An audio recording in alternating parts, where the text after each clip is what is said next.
everyone. I want to make a brief introduction about this interview and how it came about. And this is the first, hopefully, of many interviews of creative leaders that make a positive difference for the people they work with. I decided to start with Pamela Wilson, who's been my business coach for the past year in the Offer Accelerator, which I'm tremendously grateful for because I learned so much and have grown so much during this year, and I owe a lot of it to Pamela. Her encouragement and great advice, bringing from her vast knowledge and experience, definitely made a huge difference for me. So a few words about Pamela. Pamela Wilson coaches people in mid-career to build profitable online businesses. She's an online educator, 3-time author, keynote speaker, and the founder of PamelaWilson.com.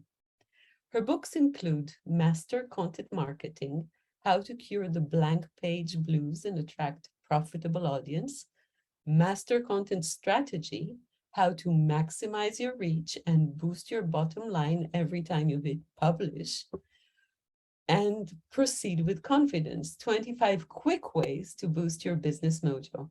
Pamela is the creator and head coach of the Offer Accelerator and the Big League. She's based in Nashville, Tennessee, and has owned her business since 1992. Hi, Pamela. Hello, Arita. I'm so happy to be here. I'm so happy you took the time to be here. It's such an honor. How wonderful. How are you doing? I'm doing great. I can't wait to talk about this topic. It's one of my favorites.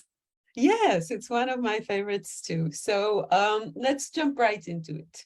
So creative leadership has been a buzzword since quite a few years now, but the creativity aspect of it has become a really buzzy thing since the pandemic because the world is constantly changing. And so leadership is also changing all the time. So I wanted to ask you a first very simple question. What's your definition for creative leadership? I think creative leadership has a lot to do with sort of going into things with open arms and an open heart and an open mind, right? Seeing all the possibilities and working collaboratively with the people around you so that you're encouraging creativity in the people you work with and the people you're surrounded with. I think if we can do that and then combine it with decisiveness, then you can really be a creative leader, because there are people who encourage a lot of creativity and get a lot of ideas going, but then they never make a decision. So that's not leadership. That's just encouraging creativity without the leadership piece. I think the leadership piece comes when you are able to harness all that creativity and turn it into a decision that you can act on. Does that make sense?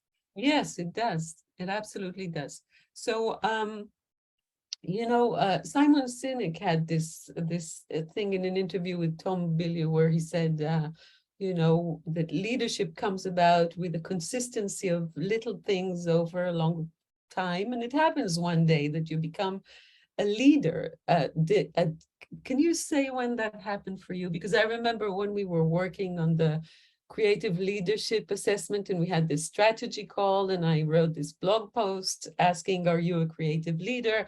And you read this post and you said, oh, I am a creative leader. So I was wondering when that happened for you. When was that one day and how it happened? It's funny, Ori, because I remember reading that and thinking, I think that's what I am. I've just never called myself that, Creativity has been a part of my life since I was born. I'm one of 5 children. And in my family, I was sort of the creative one, right? I was the child who was the creative one in the big group. And so that's been a part of my identity and a part of what has felt very important to me from a very young age.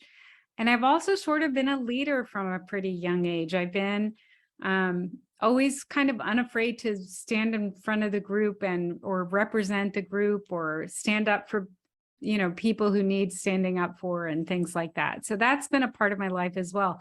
I had just never put those two things together. Oh, that's interesting. I know, I'd never labeled myself, which maybe is a mark of creativity in and of itself, but this idea that you can really draw from those two strengths of creativity and leadership and put them together and make that an important part of your identity, that really came from you. Oh, well, you see, I made a difference for you too. That's amazing. You did, you did, you did. I mean, it's one of the reasons when I saw you exploring that idea, I identified immediately that it's a very strong idea, because those are two really important concepts, and putting them together makes them even stronger. Yeah.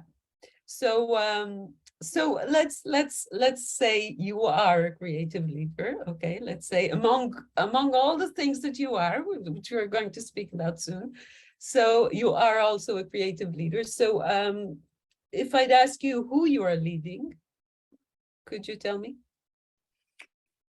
I see leadership as first sort of being self-leadership. You have to lead yourself as a person. And once you can get that figured out, then you're in a position that you can lead other people. But as you know, creativity is a wonderful thing. And it can also, I think the best creativity is a little disorganized.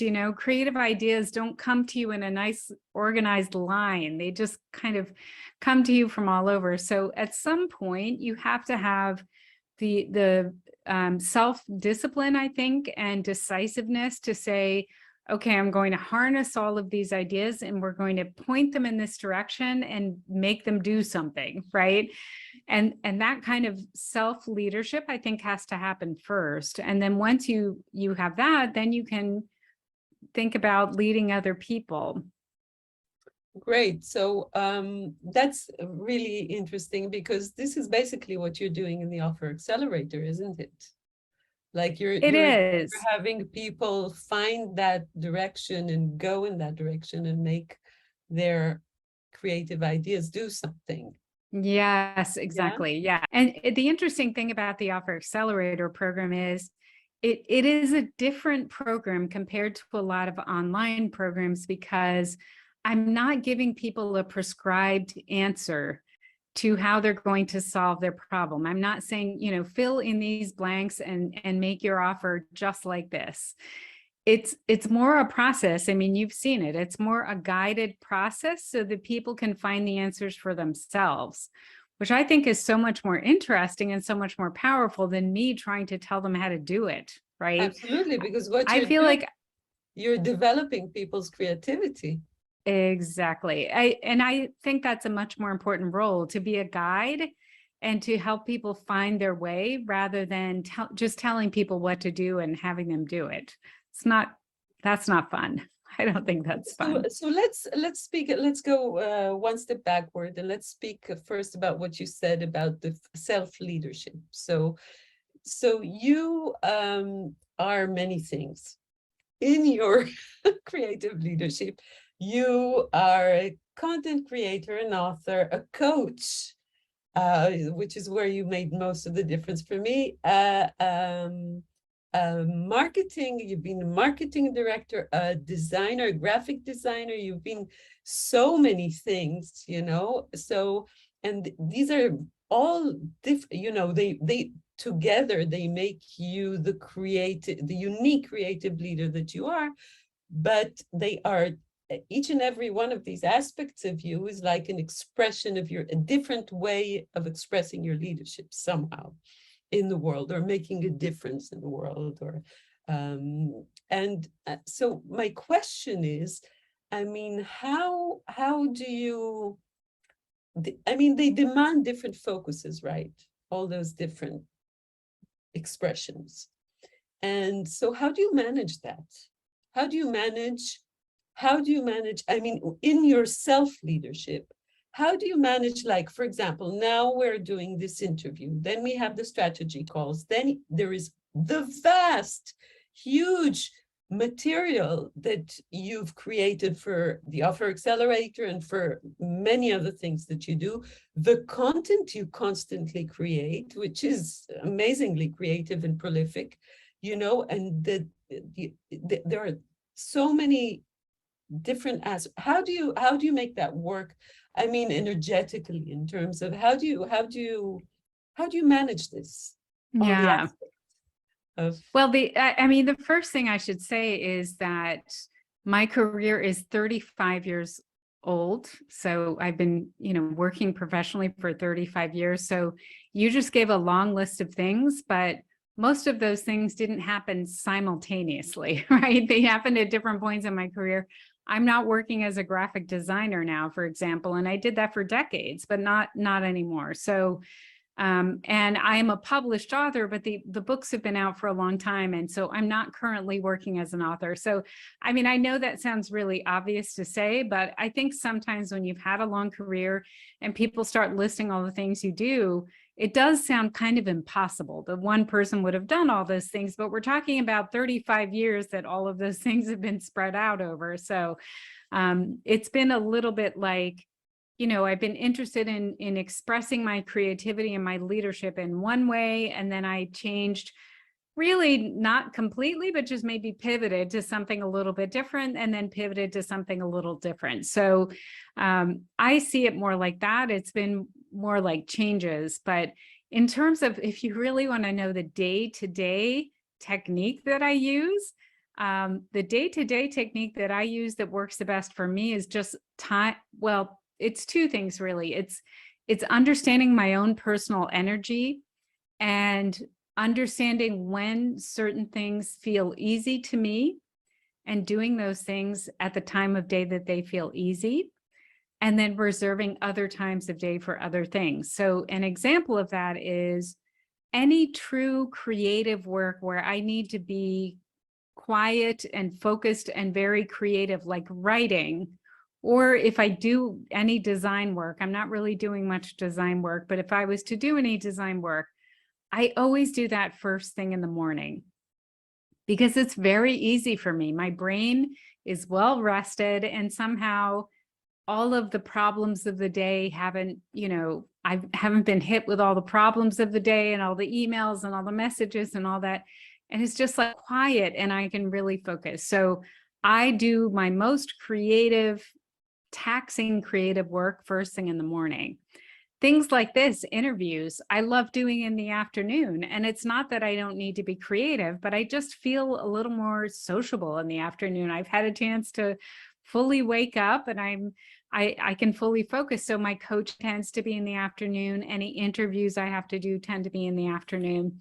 So for example, that content that I've created, the way I'm working on that now is I create a core piece of content.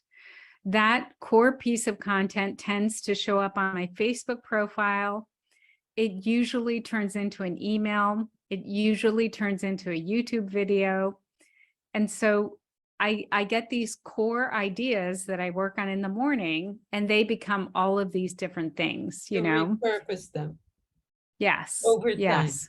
Over time. Over time, right? It doesn't happen all at the same time, but the beautiful thing about social platforms right now is that you can put an idea out on a social platform and you can see right away if people respond to it, because you get people making comments and liking and sharing and all of this feedback, right? So that's how I tend to do things now, is I'll put an idea out on Facebook.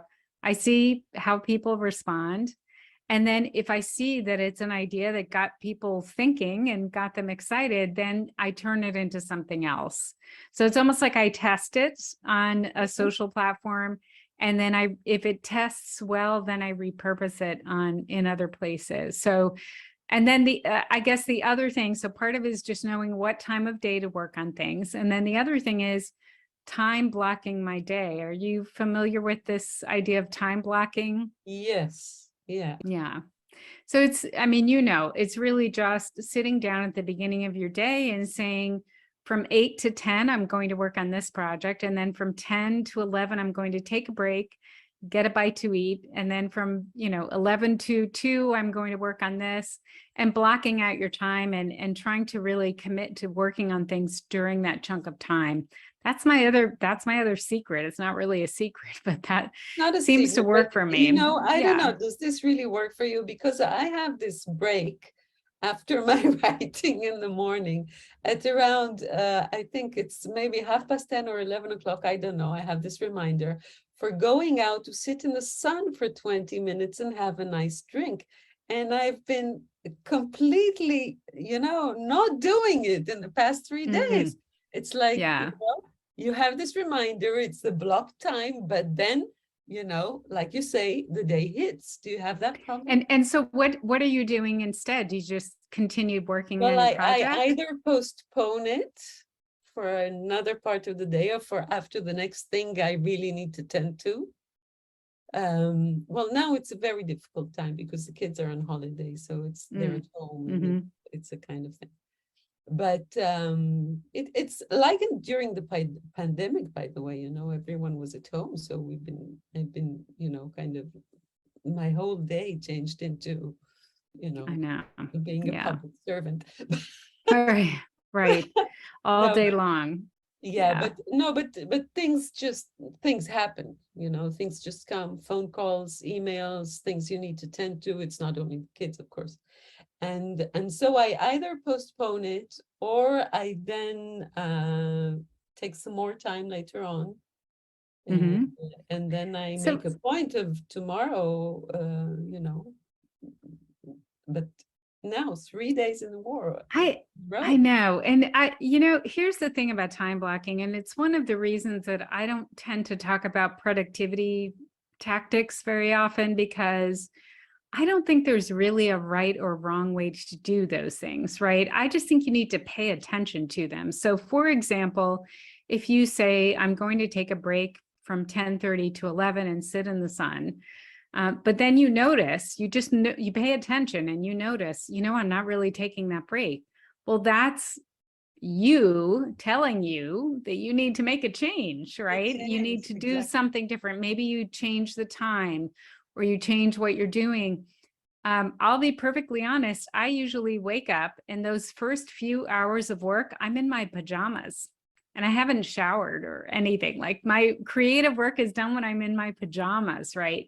And so one of the reasons that I take that break is because I'm like, I really want to shower and just, get dressed and get going here. So that motivates me. I'm like, okay, I need to stop writing so I can go and shower and like freshen up and get ready for my afternoon meetings, because I know I'll have afternoon meetings. So I just, I think that if we have the privilege of being able to structure our days like we like, then we just need to pay attention to what works best for us. And that may change over time. Something that worked perfectly a few weeks ago, maybe you need something different now, and that's okay. That's okay. Just adjust.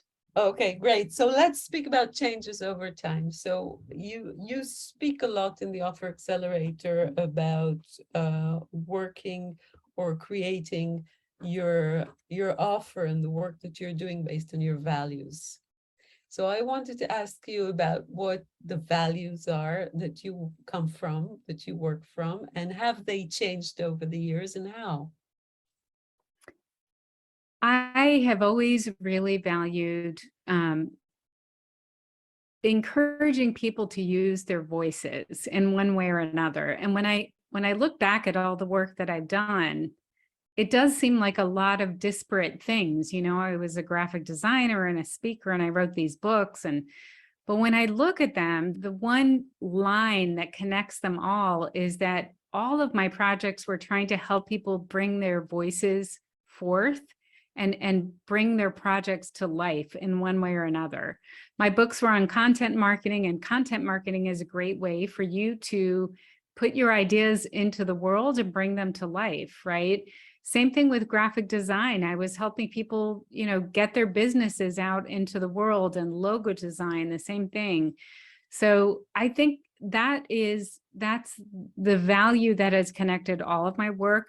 What has changed is how I'm expressing that value. So for example, now I'm helping people to express who they are and bring their projects to life inside this container of the Offer Accelerator. And the reason I'm doing that is that I saw so many people struggle with that part of it. So they would create the content, they would build an audience, they would have a website, and they were putting themselves out there, but they never quite figured out how to actually generate revenue for their business.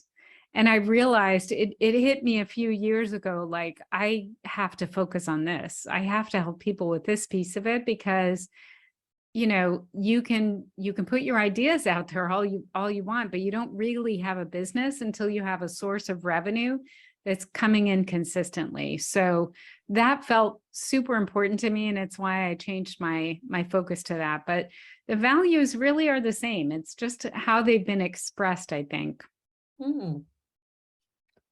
Okay, so so if we go back again to that self-leadership, so we spoke about, for example, the energy managing during the day and the different expressions of your leadership. But I wanted to ask, I just wrote a blog post about this today, and the question that I have is, how long into the future do you plan? I mean, we spoke about things changing, the expression of things changing, the focus on different expressions of leadership, for example. But when you do plan into the future, how far into the future do you plan? And to what extent do your days really serve that vision of the future that you have? I have to tell you one of my secret weapons, and so that I can answer this question. There's a book, I don't know if I have a copy close by, but there is a book called The 12-Week Year. Yeah, we spoke about it in the Offer Accelerator. Yes. So this book really changed the way I do my planning. I started using it for the first time when I was writing my first book, and it helped me to break down that big writing project into smaller pieces so that I could get it done. I got the first draft written in 12 weeks. Wow. While I was working a full-time job, and I had a lot going on in my life, and I still got it done. And that book has really changed how I approach my planning, because it made me realize that if you want to get big things done, as long as you can break them down into small pieces and set small goals every week and just continue to work toward them every week, those smaller efforts really will add up over time. So to answer your question about how far in advance I plan, I have a big vision for the future, like a 3-year vision and all of that. But honestly, especially now, I feel like it's almost impossible to plan that far in advance, right? We just don't know. And so I try to make it a little more immediate. And I really focus most of my effort on planning out quarter by quarter. So that is 12 weeks at a time. And I sit down, I'm running a business. So I sit down at the end of the previous quarter and I look ahead to the 12 weeks that are coming up. And I think, what do I want to accomplish at the end of these next 3 months? And then how can I break down those goals into 12 parts and then just work a little bit toward each of those things every week? And I have, this is going to sound so geeky for a creative person, but I'm sort of a systems person too, and you know that. Yeah. I have a spreadsheet. That opens up when I open up a browser. This spreadsheet is one of the browser tabs that opens up, and it shows me my 12-week plan. So every time I open up a browser to search for something on the internet, boom, there's my 12-week plan in front of me, so I can't ever forget. And it works really well. It's worked really well. Which is a very good lead to my next question. So again, about self-leadership, do you have, so I imagine you have, yeah, well, I do know you are a master of systems. You invent them and you offer them and you give them away and you're very generous with them. That's because I need them, Maureen. That's, I invent them because I need them. Yeah, well, it's really ingenious. It's a very good skill that you have, you know, it's amazing because, for example, I don't have it at all. So for me, it was, you know, in the offer accelerator, it was like, oh, wow, it's a ready-made tool. It's a system. Yeah. Yeah. Amazing. So it's a great thing. So I wanted to ask you, so in terms of, so we spoke about how you self-manage, about your time blocking, about the energy, the way you pay attention to your own energy, but do you have systems of support around you for the leadership that you are, how to say, living or doing or?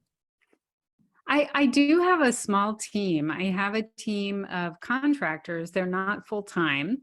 Mhm, And you know, one person on my team is Stacy. I have someone else who helps me with my video editing, mhm, Isabel. And then I have someone, Colin Yearwood, who is helping to talk to people who are interested in the offer accelerator. And they're all contractors, so they all work on a part-time basis.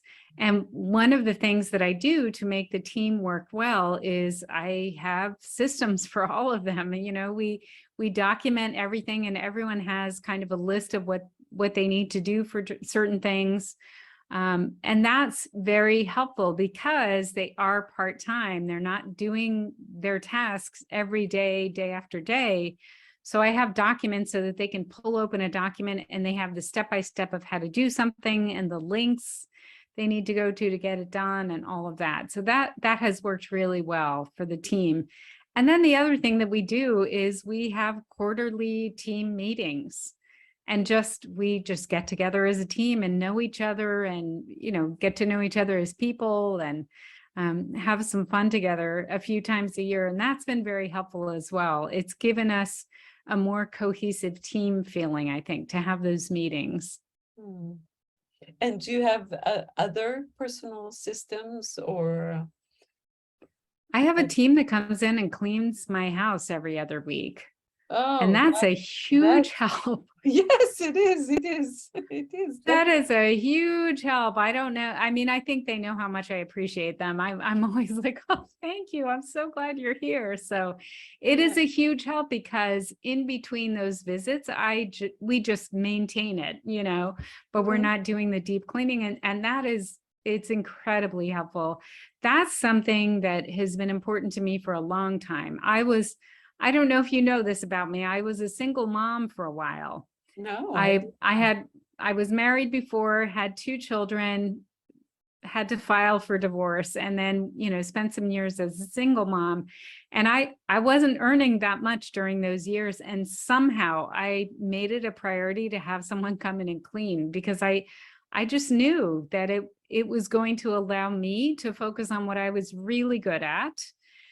And it was easier for me to pay somebody to get those things done. And then you're in an environment that just feels good and is organized and clean, you know. yeah, So yeah. that's, I mean, I know it's silly, but that's another big part of my support process, is just having someone to help with that, because I work from home, I live at home. And Yeah, so having a home that's clean feels important. yeah, yeah. It's really important because sometimes the boundaries blur. So it's important Yes. to have. So do you train at all? I mean, how is your physical form? Do you exercise? Is there a support system there as well? Do you go to a It's gym? Do you go swimming? I'm laughing. I'm laughing a little bit because you know, we just said that home is everything. Home is the office. Home is where you live. Well, home is also my gym. So I have a lot of, you know, they're just over here. Actually, I have some weights, and Mhm. I have a very basic treadmill, and I have those resistance bands. And during the warm months, like right now, we have a small pool, so I swim. So I have a lot of things that I can do. And we have a pretty big piece of property. It's big enough that there are like trails back in the woods. So I can Oh, walk, you know, take walks in the woods and all of that. So yeah, I move, and then sometimes I have videos that I watch on TV that I exercise too. So I love it. Yeah, it's very helpful. And at the end of a day, especially if you've had a stressful day, it's a great way to just release all of that, you know? And so you said before that you're doing your work, your writing in the morning, your creative work in the morning, but do you have a morning routine? I mean, for example, I don't know, do you Not, meditate? yes, not a super strict one, because I think I'm always wanting to change things up, but writing almost always happens in the morning. Some kind of caffeine happens in the morning, whether it's coffee or tea. Mhm. And depending on the time of year, that caffeine is either iced or hot. If it's hot outside, I put ice. If it's cold outside, it's hot. Um, and yeah, that's really my morning routine, is just waking up slowly, doing something creative.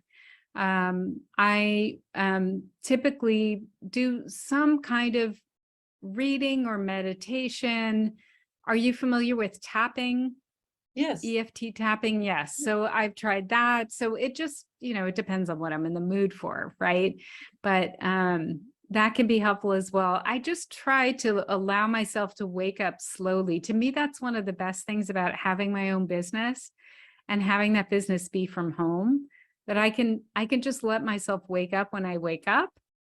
It it doesn't vary that much, but if I need to wake up a little later because I haven't slept well or something, I can do that. And I really value that. That's very important. So Yeah. I don't know if that's a morning routine, but that's what I have. No, that's everyone in his morning his or her morning routine. So what I wanted to ask you another thing about the team. I want to go again a step backward about the team and to ask you, so you had your own business since 1992, right? And did you do, I mean, were you alone? Were you a one-person business for a long time? And then you were part of other teams as well. You were a copy blogger, and now you have this team. And so I wanted to ask you, what role did the teams play in evolving your leadership and Yes, the creativity of with right. that leadership? So what role did that have, and how was it different when you were on your own and with the teams? Yeah. I actually had a team. I started out completely on my own, but very quickly brought in enough work that I needed to bring in contractors to help with that. So I had been working with a team before when I was doing the agency type work.